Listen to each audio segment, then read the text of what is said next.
The golden afternoon sun poured through the tall windows of the Sterling Art Gallery, painting the polished floor with warm light. Danielle stood in the center of the room, her black and yellow rose dress, swaying gently as she turned to admire the framed paintings on the wall. But these weren't just any paintings, they were hers.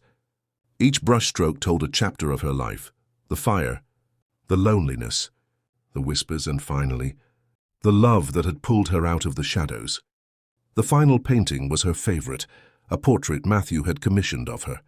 It showed her exactly as she was, scars and all, but her eyes were alive with joy. A familiar set of footsteps approached, slow and steady, until she felt the warmth of his hand slip into hers. Still staring at that one? Matthew's voice was deeper now, calmer, as though life had taught him to hold every precious moment close.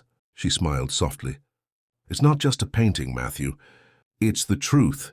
For so long I thought I had to hide my face, avoid mirrors, keep my head down. But you, her voice caught in her throat, you made me see that beauty is so much more than what people see at first glance. He turned her toward him, his gaze steady and full of that same deep admiration he'd had the first day they met. Danielle, you were always beautiful. I just helped you remember. They stood there for a moment, the hum of quiet conversations from the guests fading away. In the corner, a little girl with bright curls and eyes like Danielle's chased bubbles blown by one of the caterers. Their daughter Ava giggled as the shimmering spheres popped in her tiny hands. Danielle felt a lump form in her throat. 5 years ago, she never imagined a life like this, a marriage built on trust and respect, a family that made her heart overflow, a career that let her pour her soul into colors and canvases. She looked up at Matthew, tears welling. Do you ever think about how different things could have been if you hadn't walked into my life that day? Matthew squeezed her hand. I don't think about it because it didn't happen. I found you, I loved you, and I'll spend the rest of my life proving that the world was wrong about you.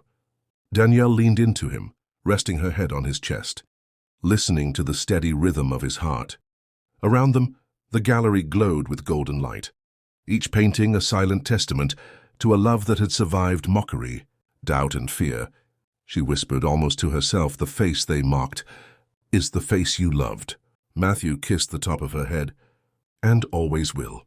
As the evening sun dipped lower, casting long shadows across the gallery floor, Danielle realized something she had been too afraid to believe before.